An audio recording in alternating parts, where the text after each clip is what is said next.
I love you, Cleveland, and I love you, Ohio. And a very pleasant welcome to this week's version, Bonus Time with Drennan, on the Big Play Sports Network. Great to have you with us. I'm Bruce Drennan, along with Ryan Smith, my producer. Hello, Ryan. How are you this week? Oh, I'm doing great, Bruce. How are you? Good. We've got so much to cover. Obviously, the Guardians are really on a streak right now, playing great ball, really establishing themselves as legit, especially without Quan. It's amazing. And the pitching, Carrasco going down. They'll be concluding their series today as we record against the New York Mets. We'll get to that later.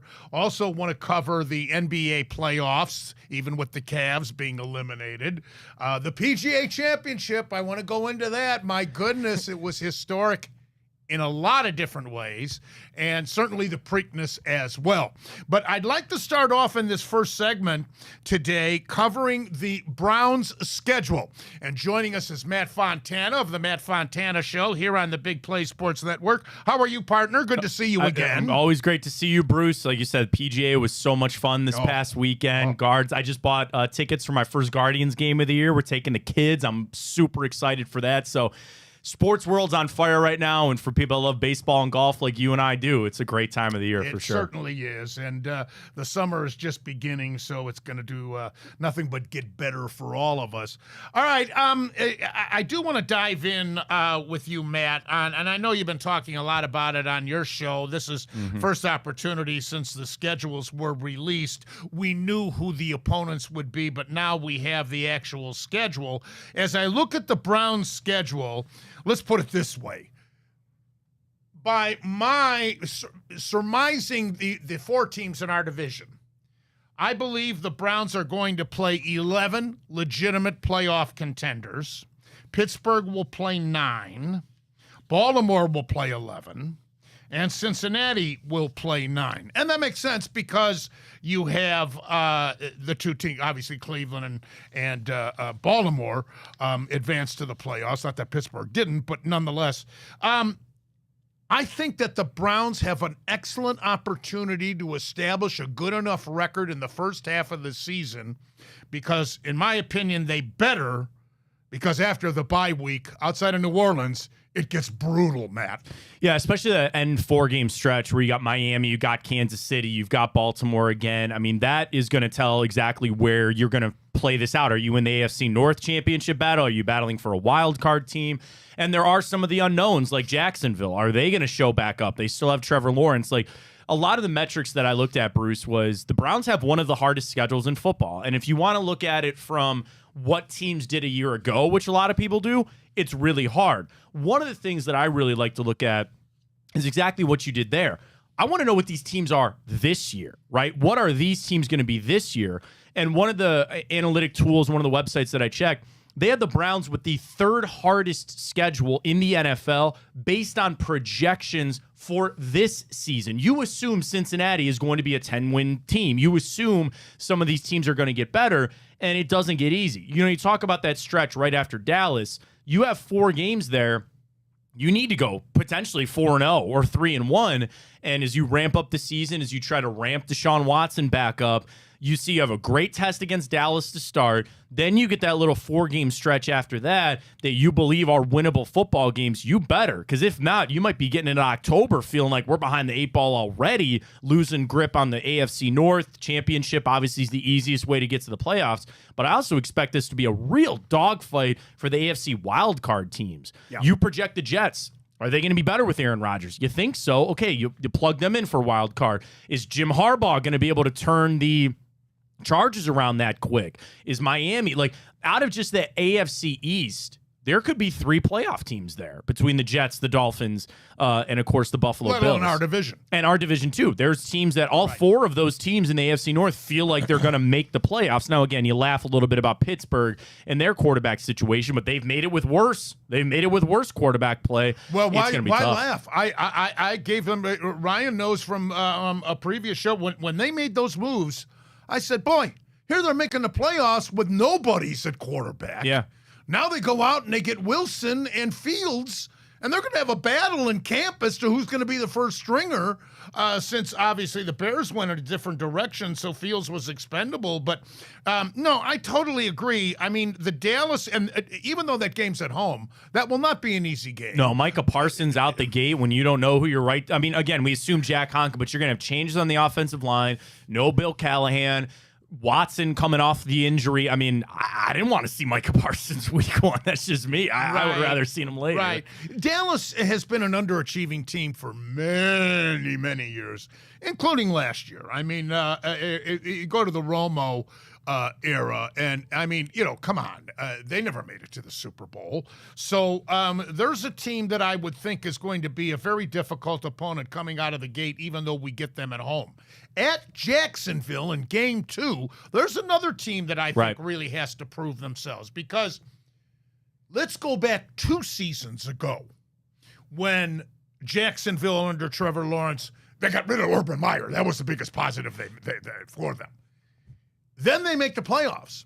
Now you expect them to go a level up last year, and they were a disappointment. So they've got something to prove this year. So the first 2 games out of the gate, and especially with that game being in Florida, are going to be very difficult for the Browns. But then, as you mentioned, the Giants, Las Vegas, and Washington, I mean, you got to hope. I mean, there's always games that you should win, you don't, that you shouldn't win, that you do.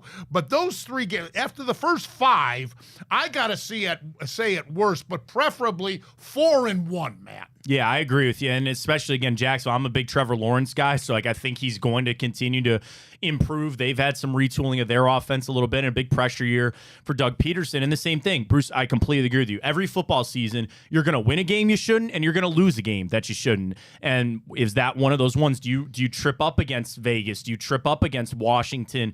Those are big questions, and just, again, that inherent pressure, knowing that you are going to have just such a tough way on the back end of the schedule. You don't want to overlook those opponents.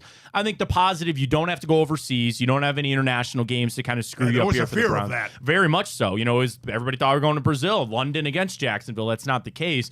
So that stretch of games right there. And again, I'm so singularly focused on Deshaun Watson, where you have that tough game, start Dallas, then Jacksonville. But those are games I look at Deshaun Watson and go, you can't lose those games.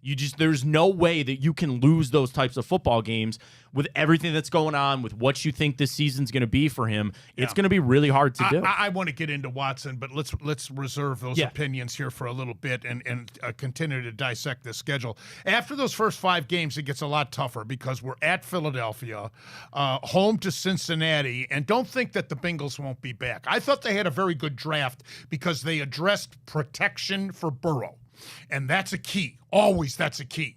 He got hurt last year. There went their chances.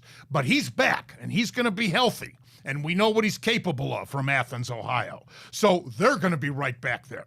Then you've got Baltimore, who I think is going to come out of the gate with a chip on their shoulder, considering they let Kansas City come in town and beat them when they were the odds-on favorite to win the AFC a year ago. And as you said, the LA Chargers now with you-know-who. Yeah, and you still have Justin Herbert, talking Jalen Hurts. I mean, you're just talking about franchise quarterbacks that you have to run through, let alone Joe Burrow, which I'm with you, Bruce. I think he's a big bounce back year for Cincinnati. I think T. Higgins, that'll get it figured out. I don't think he's leaving Cincinnati before the season. So this is a big prove-it year for the Bengals, and they feel like, hey, this is still our division to lose. We feel like we maybe have the best team in the division. And, again, some of these other teams like Philly trying to get bounced back after just a really Super Bowl hangover-filled year for them last year. Right. You have a lot of contending teams. Yeah, and I think that the league did the Browns a favor putting that bye where it is for the Browns. I think it's really the ideal situation to get ready for the stretch drive, which is at New Orleans, home to Pittsburgh. Play Pittsburgh twice in 3 weeks, which is interesting. And I don't know how to call Denver. I thought, a lot of people thought with Russell Wilson that they were going to be, a real threat in the AFC, maybe even dethrone Kansas City. How do you see them? I think I don't know how to read them. When you hear Sean Payton coming out and saying things about Bo Nix, about comparing him to Patrick Mahomes, or I've never been this excited about a quarterback prospect, I go, all right, pump the brakes there a little bit. I think with Denver, they obviously had a little bit of a rebuild. They trade us Jerry Jeudy. Even if they start Bo Nix from the jump, which sounds like they're going to, he's still a rookie quarterback. The thing about Denver is their defense. They still have some really good players on that side. We know about Pat Surtain. But is Sean Payton, I almost come back to Denver with this, Bruce. How much do you believe in Sean Payton? Do you believe that he is still this offensive mastermind like he was in New Orleans with Drew Brees? If you can get a little semblance of that with Bo Nix, I think the one thing that I watch more with them than anything, and where I think it really started to break down with Russell Wilson, is Sean Payton taking his quarterback and telling him what to do. Saying, you're not making that. Don't do that. I'm telling you right now, don't make that throw. Russell Wilson goes, who are you talking to here, right? Like, I'm a veteran guy. I'm paid up. Yeah, I won a Super Bowl. I want to. This is where that disconnect came. He gets it down with Bo Nix and go, I'm going to tell you what you are going to do here. And that creates a little bit of a cushion there for your rookie quarterback to not make a lot of mistakes. So Denver is intriguing. And I also feel like, when we go to Mile High, that always seems to be a weird place for the Browns to play, and they've had some wins there over the past, but it's just kind of a weird place to go play. Yeah, and then the stretch drive with Pittsburgh, Kansas City, Cincinnati, Miami, Baltimore is absolutely brutal. So you have 4 AFC North games after the bye week for the Browns. Let's go to the and by the way, when the opponents were released, based on one-loss percentage in 2023, they came out and said that the Browns had the toughest schedule in the league based on opponents' regular season from a year ago. Matt pointed out projecting who the contenders will be for this year.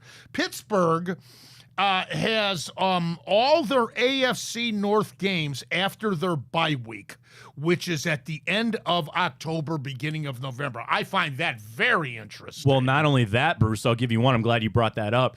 Somebody did a deep dive since the realignment in 2002, like when the AFC Central was a thing. Since the realignment, that has never happened that a team has all of their division games after week 11. That's never happened before, which I also think is super weird. How do you not want some division games? Even for the Browns, like they're late on that. Like I want a division game within the first 4 games of the year. I don't know. And after the bye week, besides the 6 divisional games, included there are a game at Philadelphia for Pittsburgh and home to Kansas City. So, I mean, that's pretty brutal. Baltimore has 2 AFC North games after the bye week, but their bye comes very, very late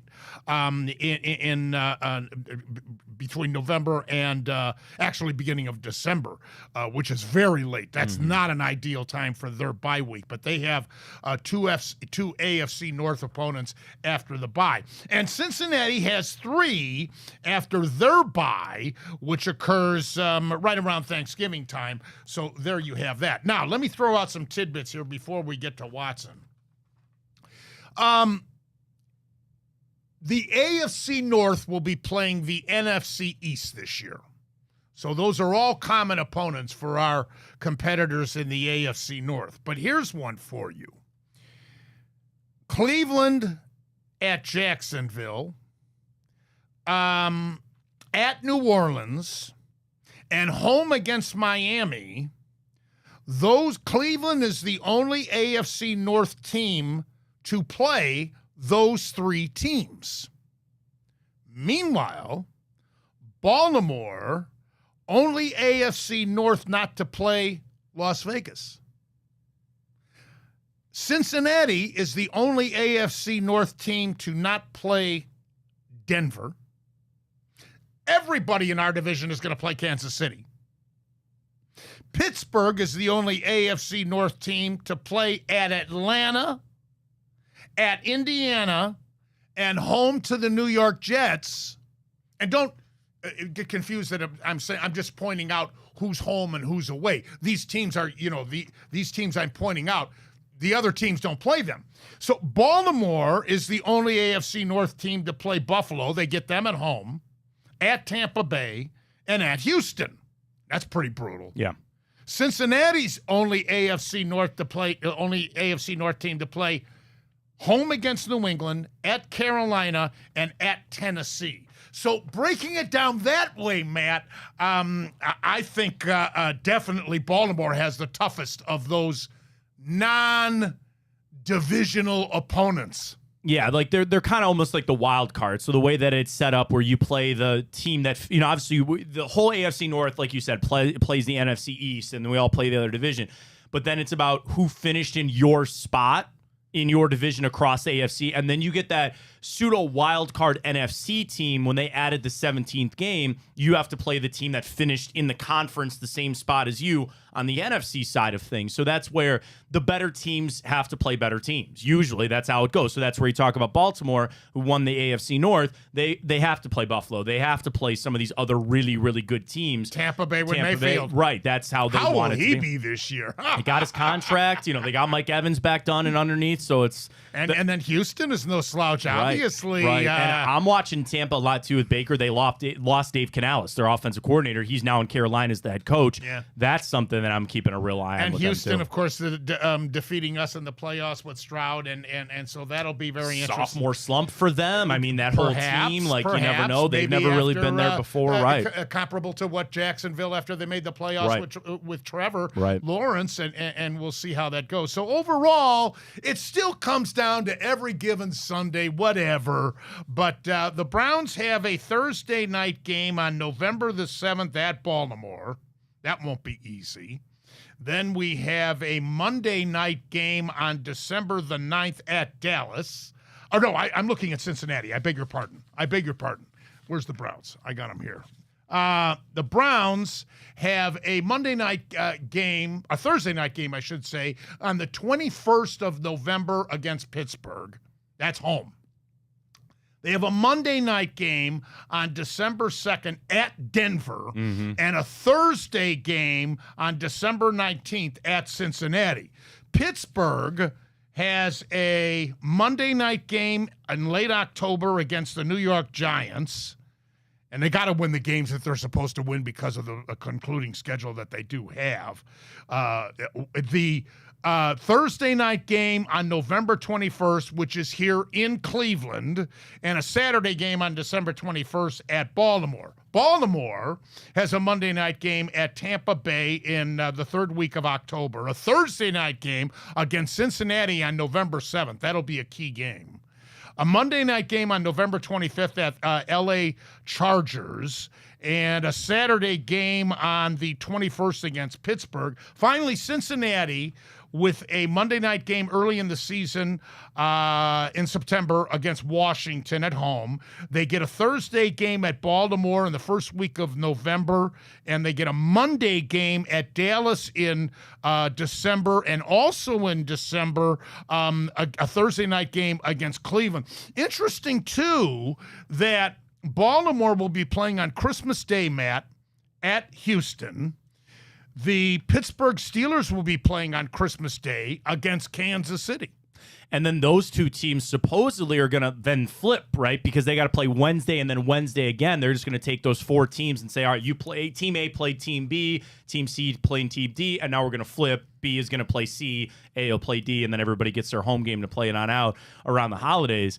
And then you also talk about end of season flex, right? You get teams that get flexed to Sunday night. Yes. Browns, Ravens are Sunday night. So do they get flexed out? Is there another one that gets flexed up? So the Browns could potentially pick up more if they get into the stretch. And, I kind of made comment on that on my show as well. As I think the NFL might even be sitting there saying they give a lot of Browns primetime games late, because they want to see, maybe, is Deshaun Watson back to form? Is this Browns team one that we can buy into and believe will put some of their games late on the off chance that we can flex out? The one I did not understand was Monday night for Denver and the Browns. That was one that really had me scratching my head. I didn't think Denver was going to get any primetime games on how it played out. But at Mile High, I guess it kind of worked out that way. But now that all these games basically are flexible, to a point, that's something I'm going to keep an eye on late in the year as well. Yeah, so that brings us to Watson.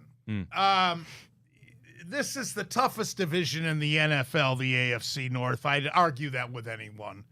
And you'd win that argument because it's a fact. Like, there's no question. I don't think there's any debate. As a result of that, especially with Burrow back, the chip on the shoulder for Baltimore, Pittsburgh with the new quarterbacks, and the Browns coming off a playoff year, but that was Flacco. That was Flacco.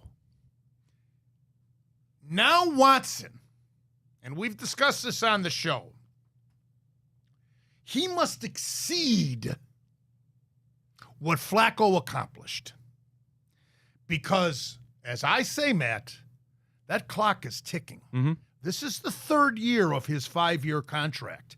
And I contend if the Browns don't get to the Super Bowl in that 5-year contract, it will set this franchise back an additional 5 years, probably more, because of what they had to give up to get him. So this is certainly a critical year for the Browns, and especially Watson, because making the playoffs isn't sufficient. Flacco lost his playoff game to Houston. Watson's got to make the playoffs and then win at least a playoff game, or preferably get to the Super Bowl, but that clock is ticking. I'm out of time. This is my year. This is it. And actually, it was the discussion that we just had on our show this morning where I don't want to hear any more about the shoulder. I actually have completely set aside the injury. I've got no more time about Deshaun Watson and his shoulder. It sounds like it's going well. Great. I set aside, Bruce, it's now. Now is the time. We have so much equity built up of 2 years of waiting. This is the season. And I'm going to be so focused on watching Deshaun Watson, how he plays. I want to win games. Usually your quarterback plays well, you're going to win a lot of football games, right? This is it. The whole decision after this season, one of two things are going to happen. They're either going to give Deshaun Watson a contract extension after this year and say, yep, we're back in and we believe we got to spread this money out again. Here's the other deal. Or we're moving on. There is no third direction, in my opinion. You got to have it this year. That's it. And everybody knows how far the Browns are going to go is on Deshaun Watson. Bruce, I'm out of time. I'm sick of waiting. Now is the time. And we got to wait another 4 months to get to the season, which I understand. But still, it's all in front of the Browns right now. With an offensive coordinator change, with a new offensive line coach, with all these things, you bring in Jerry Jeudy, it all falls on Deshaun Watson this year. That pressure, going back to the schedule like we were talking about, you're going to get a vibe right out of the gate. You're going to get a little vibe against Jacksonville, and then you're going to enter that stretch of games where you feel like Deshaun Watson should win you those football games. You got to come out of these saying, we would not have won that game without Deshaun Watson. That's what I need to start feeling. To your point about Joe Flacco, we got done with those games, Bruce, in the regular season, and we said, we wouldn't have won that game without Joe Flacco. I need to have that same feeling for Deshaun Watson this year. Matt says he's out of time. I just turned 74 years old. I'm a little behind you there, Bruce. I'm out of time. I'm out of time with Deshaun Watson. I just, at this point of the year, at this point of the contract, Bruce, I've been shown nothing. I really, the first year with the suspension, which is pretty much the wash. People want to tell me about that second half in Baltimore and a little bit of the Tennessee. Sure, I'll listen to some of those games. I've been shown nothing to really believe that he can be the guy. All right, last question for you. I'm asked this a lot off the air. Does Watson have the motivation, now that he has banked all this guaranteed money, to go out and reach his full potential of leading this franchise to the Super Bowl and hopefully winning it? Before you answer, Matt, my response to that is yes, he does have the motivation. I believe, it's purely speculation on my part, I believe he does because he is a competitor. And I do think he wants to prove that he really is an elite championship quarterback and worth that money, which set a precedent that other owners are not happy with the Haslams about. Your take. Well, I would think that with getting the money, your only motivation would be to win, right? You don't have to. He's not somebody waiting for this deal. He's not somebody that he might be worried he could be cut after the season, right? Like, there's so many guys that are fighting for a check. They're fighting to put themselves in a position that any NFL player dreams of. I'm taken care of forever. I'm good. I don't need to ever play again. My wife, my family, they're all taken care of. He now has that. So you would think that actually would take a little pressure off of him to say the only thing I've got left is to go win a championship. And I'm going to put all of my soul and focus in doing that. And eventually, at the very least, Bruce, do you want to go down as the worst trade in NFL history? Do you want that to be a thing that is on your mark of your career to say, oh, yeah, everybody brings up Deshaun Watson, worst trade in NFL history? You don't want that. Right. So I would assume, to your point, the motivation would be to get to a Super Bowl. I think getting to a Super Bowl wipes all that away. I agree. They don't have to win it. They don't have to win it. They don't have to win it. They just have to get there. But you got to do that. Unlike the Guardians, who have to win the World Series to get the monkey off their bat. Yeah. But let me make a quick analogy between Watson, guys that have gotten the guaranteed money. We just watched the PGA over the weekend. Even though he made the cut, do you think Dustin Johnson is motivated to win another major? I don't. No, I don't. No, I mean, again, he's got the one. Well, he's got two, but I'm saying he's got the one you would want. He gets to go to the Masters for the rest of his career, which is fine. And as long as just go out there, play it out, but got all that money. I don't think so. He's got all that money from Live, and I just so it's a legitimate question by fans. But I'm glad we got your take on that, and I'm glad that you were able to join us as always, my friend. Good stuff, Matt. I appreciate you, Bruce. Fontana Show 9 to 11 every morning, so I appreciate you every day here on the Big Play Sports Network. All right, we'll be back in a minute. We've got so much to cover with Ryan coming back in. Guardians, the PGA, the Preakness, and the Ask Bruce segment still coming up on Bonus Time with Drennan here on the Big Play Sports Network. Now here is the risk Browns had to take with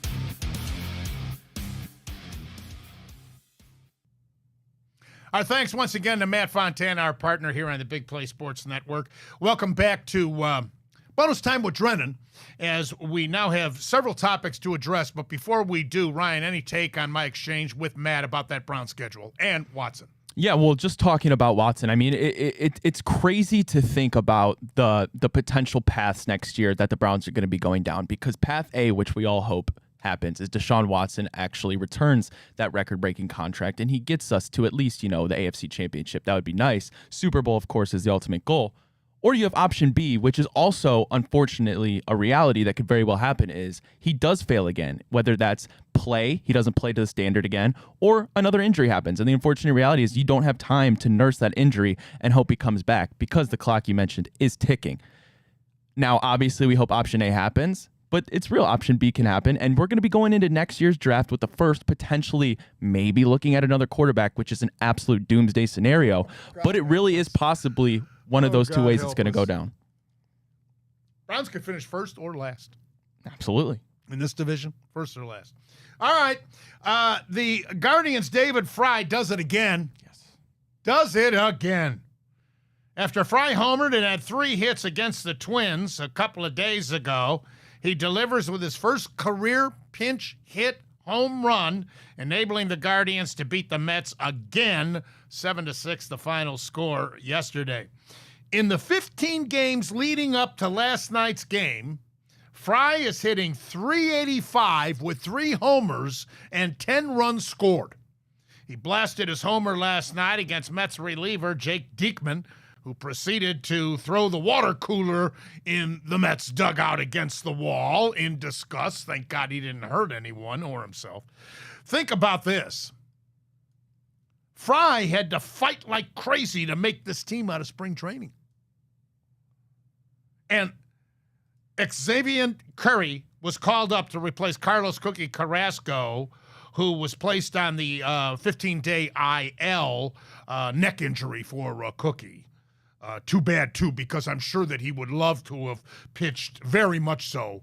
I'm sure he was looking forward to facing his former team, the Mets, to show them that he still has it.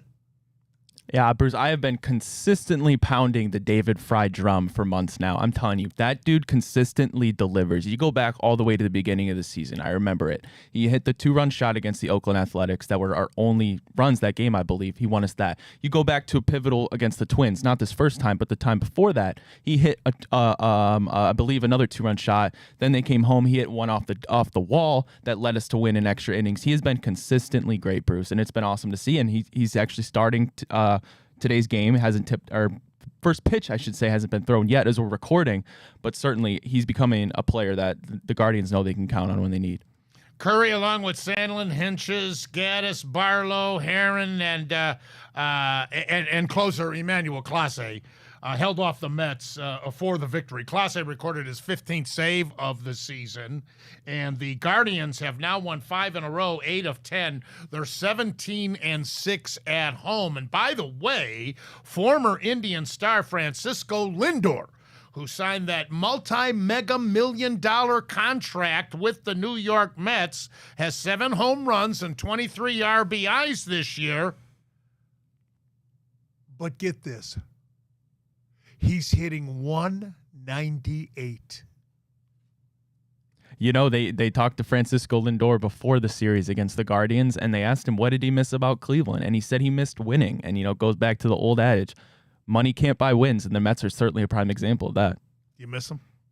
A little bit.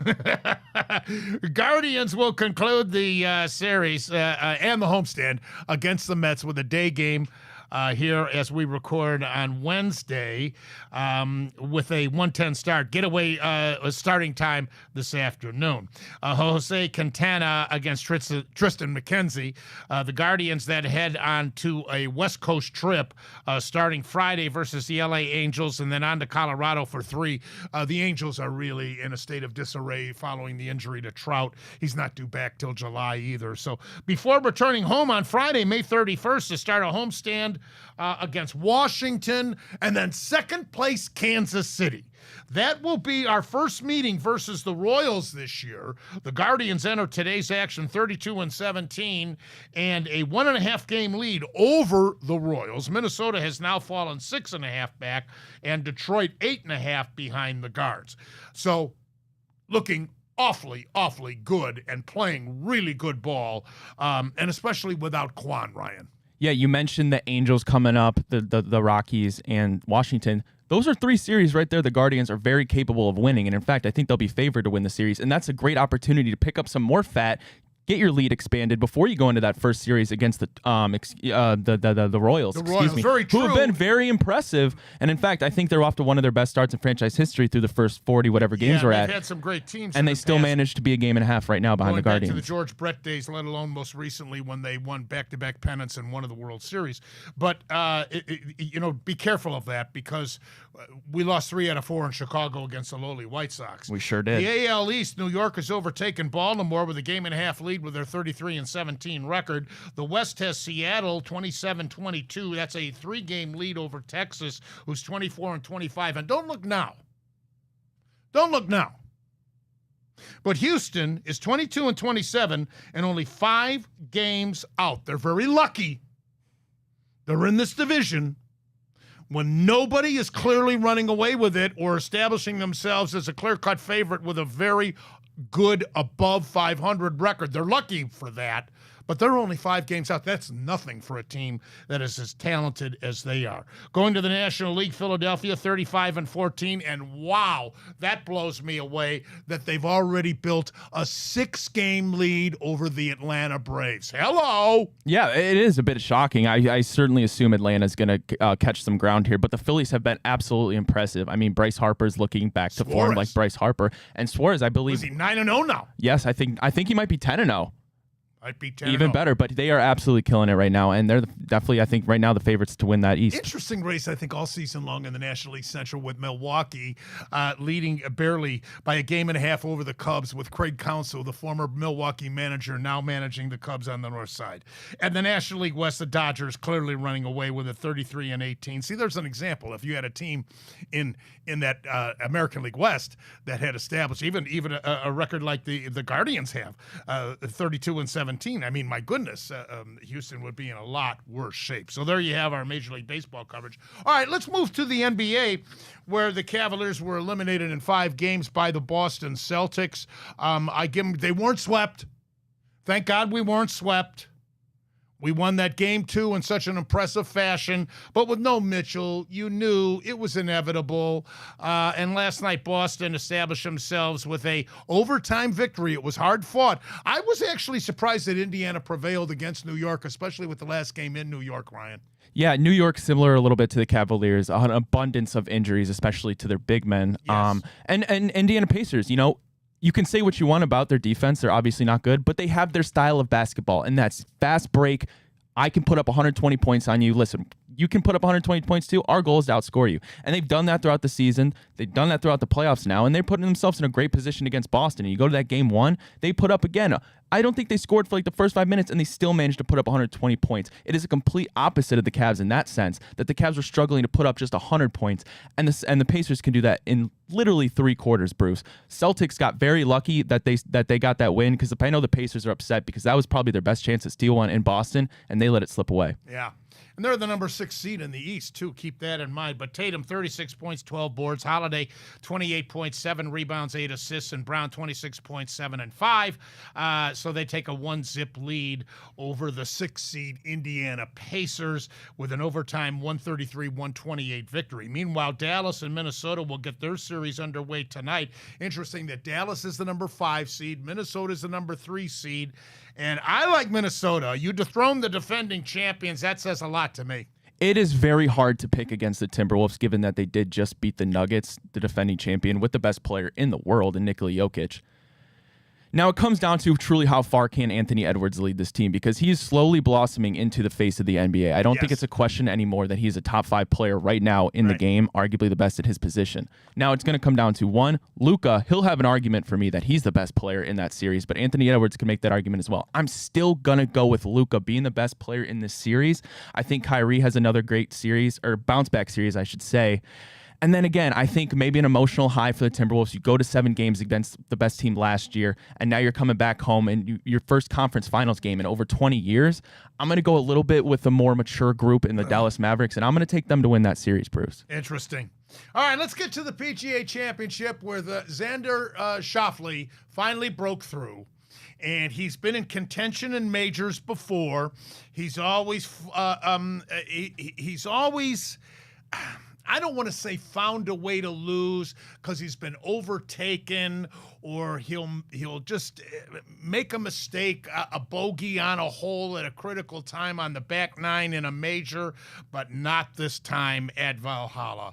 Just a very, very steady, consistent 4 days of golf. He broke out on Thursday with 9 under par on this storied course, and right from there, he never looked back. He was just absolutely flawless the entire weekend, and he admitted the putt he made on 18 to get birdie and go to 21 under par was so critical, because he admitted in the post-tournament interview that he did not want to go into a playoff with Bryson DeChambeau, and I don't blame him. I think DeChambeau would have beat him, especially with the emotion that DeChambeau was showing and the momentum he had, and I thought it was very, very intriguing and telling that DeChambeau was on the practice tee, working out, anticipating a playoff, and he was watching the giant monitor as Schauffele had that tester putt and made it to clinch the championship.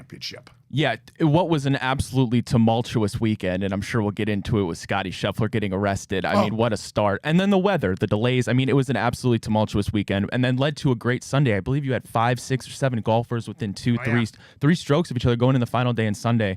But credit to Schauffele. I mean, like you said, that birdie late, ice in his veins, and good for him. Gets his first major, get that monkey off your back. Yes, Glad absolutely. And I don't think it'll be his last now that he's broken the ice.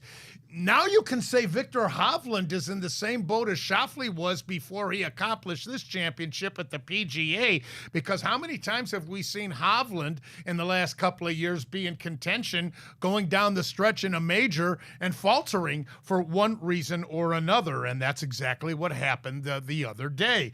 Colin Morikawa just couldn't get a birdie to save his life. Par throughout, and even the whole, and being paired with Schauffele, you would have thought it was going to be an intriguing head-to-head battle like it was match play. It didn't turn out that way, as DeChambeau had such a tremendous last round. I have to comment about Shane Lowry's round on Saturday, which was a record-tying round, but it almost was the greatest round in the history of a major championship. If he makes the birdie putt on 18, he accomplishes that. A lot of pressure, because he knew it. He knew it. And Lowry, a very likable Irishman with a fabulous accomplishment. But once you shoot around like that, can you expect him to come back the next day and even come close to equaling that? And, of course, he did not. Now, that brings us to the 8th place tie between Scotty Scheffler and Justin Thomas. I want to get back to Scheffler, but Thomas was the local product. I expected more out of him on the last day. He's from the Louisville area and had the crowd behind him, and he just couldn't muster up enough birdies to get himself into serious contention. You know, the television network will follow the leaders as we progress through the 18 holes, and as we progressed on Sunday, you hardly saw Justin Thomas. He did finish in a tie for 8th. I'll get back to Scheffler. Rory McIlroy, another one. Will he ever win a major championship again after as a young professional breaking out of the gate with 4 majors just like that?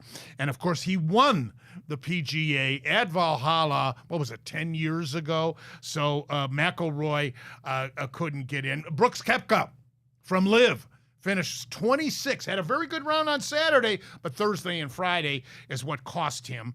Jordan Spieth had a good finish, especially Saturday, but he tied for 43rd with Dustin Johnson, who I talked to Matt about from the Liv. How motivated is he? And Ricky Fowler, will he ever win a major? I don't think so. He finished 63rd. Jon Rahm and Wyndham Clark did not make the cut. Clark, of course, the defending U.S. Open champion. They did not make the cut, nor did Tiger or Phil Mickelson, all of them missing the cut. I was a little surprised that Tiger entered this, but because the PGA is supposed to be more demanding. But speaking of demanding, the one criticism that I have, and it's a big criticism, this is a major. It's a major. I was really bothered. Even though it was tremendous entertainment, there were a dozen guys that could have won this championship going into that last day. But it's a major. I do not want to see all these players. The cut line was what, 1 over par or even par? All these guys were under par in a major. 15, 16, 17, 18, 19, 21 under par after Schauffele makes the putt on 18 in the 4th and final round. It's a major. Come on. This isn't the Cyprus Open or something, come on. So hopefully in the U.S. Open, par will be a great score as it should be. That's the toughest of the 4. I'm not saying that all 4 majors should be that tough. But by God, it's a major. All these guys shooting that low under par bothered me, Ryan. I could certainly never dream of one day being able to do that. Well, let me ask you that. Do you think that was just the players were playing really well, or do you think that was a course thing? Well, I think the rain softening that course had a big factor in that because they were firing at those pins. It was darting targets for them, and they were taking advantage of that. But I am a little disappointed in Valhalla.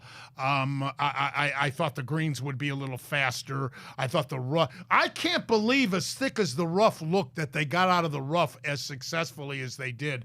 It must have been thinned out rough because you don't get out of rough like that as easily as they did, making great shot after great shot, and they all did.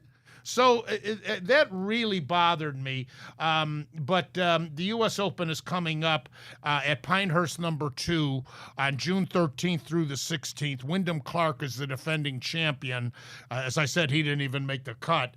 But I was disappointed that so many of them were under par, especially those numbers. I mean, I can live with 10, even a 15. The one year that Tiger won at Pebble Beach, he blew away the field. Nobody else was, I think he was 18, 19 under par. Nobody else was even close to that. They were like, 2, 3 under. So it played as a major. You just give Tiger all the credit in the world for that. But for all these guys to be that far under par bothered me. And we'll see if the U.S. Open does what they're supposed to do and make it. And here's the thing, Ryan. See, the U.S. Open's my favorite of the 4 majors, and I'll tell you why. Because usually it's so difficult that par is a great score and the winner is either even or the only guy under par. I can relate. It helps us relate to see these greatest players on this planet humbled and frustrated like all the rest of us playing this wonderful game. Well, That's why I love the U.S. Open. Welcome to our world, Bruce. You're saying that. You haven't seen me golf, but just imagine how I feel. From what I've heard, I don't know if I want to see Oh, you, trust me, you don't. All right, now that brings us to Schauffele. I heard just yesterday they're going to drop the charges. I believe that's correct. He was supposed to be arraigned yesterday, and that was postponed. And now I hear they're going to drop the charges. Maybe the officer in question overreacted, and so I'm hoping that's the case. I thought Schauffele handled himself splendidly on Thursday. When did it happen? It happened on Friday, didn't it? Yes. It happened on Friday. And I thought he handled himself spectacularly in the press conference. Yeah, I mean, you talk about one of the most mentally taxing games in golf, and then you add on top of that one of the most mentally taxing situations there probably is of going to jail. Yeah. I thought he handled it really well, and then he finished, I believe, in the top 15. Oh, he had a tremendous round on Friday, too. So, shout out to Scotty Scheffler for a guy who I'm assuming, haven't looked at his criminal record, has never been arrested before. I thought he handled it really well. And yeah, you got to imagine he was going to get bombarded with these questions, and I thought for a very unique situation, he handled it very well. And despite having that incredible round on Friday, following the arrest, and, fingerprinted and mugshot and thrown in jail for a couple of hours, and then not knowing if he could make his tee time, and because of the delay to the start of the second round, he was able to make and he had a spectacular round. But how could it not be taxing on his psyche, on his mind? Because Saturday it caught up to him. And he faltered and fell out of contention. And then again, to his credit, as the number one ranked player in the world Sunday, he had a tremendous round of golf and put himself in position to actually finish tied for 8th along with Justin Thomas. So an incredible sidebar story to this 2024 PGA Championship. Yeah, I mean, you talk about all in a week span, truthfully, less than a week span. You become a father for the first time, and then you get arrested and go to jail for the first time. That is quite the two events to juggle.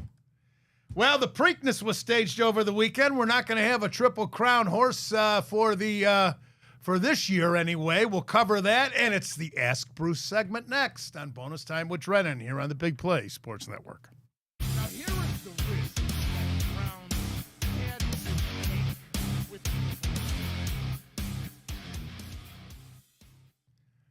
All right, welcome back. Bonus Time with Drennan, Big Play Sports Network. It's the Ask Bruce segment. Before we get to that, I want to cover the Preakness where Seize the Gray deprived Mystic Dan from perhaps becoming a Triple Crown winner in horse racing.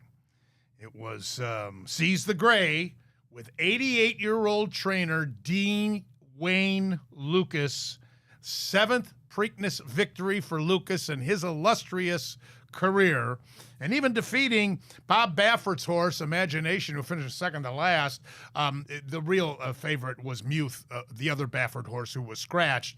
But Mystic Dan made a charge at the end, the Derby winner, but couldn't quite catch Seize the Gray, leading from the get-go. An exciting race indeed, Catching Freedom 3, Tuscan Gold 4, and Just Steel 5, as I mentioned, Imagination number 7. So, did you watch the race? I did. I had to. Big stakes in it as Seize the Gray. Co-owner Ken Miles, one of our founders at Big Play. He is a co-owner of Seize the Gray. So we got to see him in action not in the Kentucky Derby, but one of the prelim races.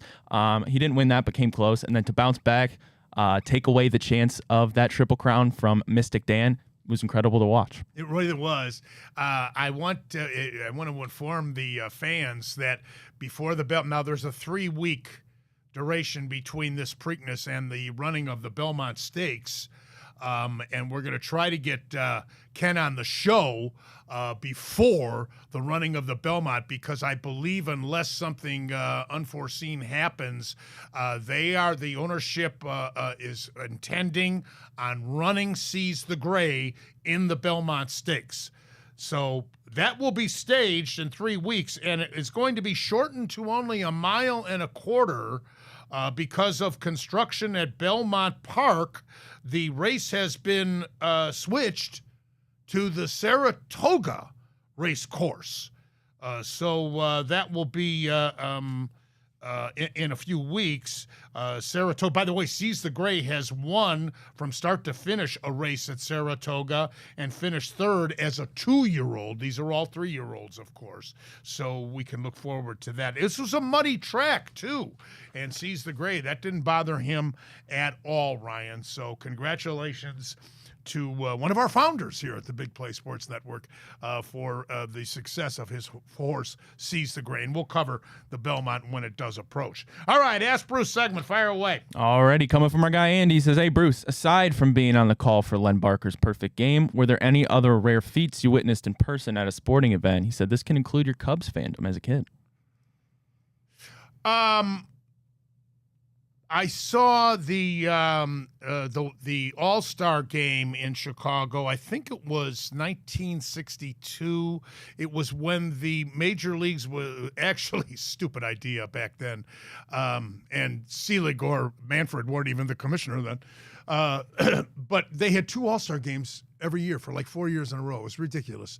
But one of those 2 was in Chicago at Wrigley Field, and my dad was able to get tickets, and we went, and that was a thrill of a lifetime. I really enjoyed that. Mickey Mantle, Hank Aaron, Ernie Banks, all the greats, Roger Maris. It was truly, truly a thrill. I remember as a kid, before the Milwaukee Braves moved to Atlanta, the Cubs stunk. They were a last-place team. But they did have one tremendously gifted player in Ernie Banks. And even though opposing pitchers tried to pitch around him, he still was a home run leader. He won back-to-back MVPs in the 50s.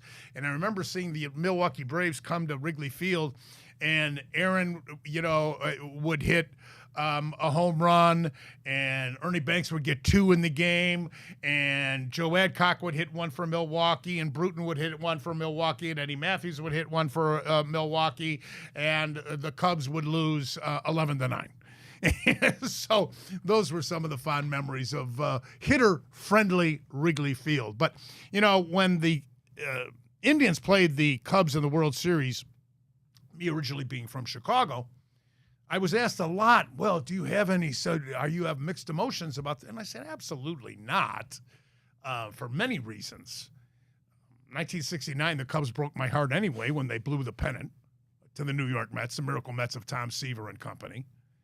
And, being in broadcasting, I was ready, willing, and able to relocate anywhere in the country. So I came here to Cleveland in the spring of '78, and a couple of years later, I got the job to team with the great Joe Tate to do the Indians games on television. So, I, like that, became an Indians fan, a Cleveland fan. Love you, Cleveland. You know my expression over all these decades. But I will say this. To my grave, I will have a love affair with Wrigley Field. To me, it's the best sports venue in all of sports. Take that, Red Sox fans. All right, Bruce says, hey, Bruce, do you think the Guardians have proved enough to the front office to be real trade contenders this season? You mean to add a piece? Right, before the trade deadline. Yeah, but I don't know. Obviously you would like to add a bat if possible and stick them in the middle of that lineup to help protect Jose and Josh Naylor.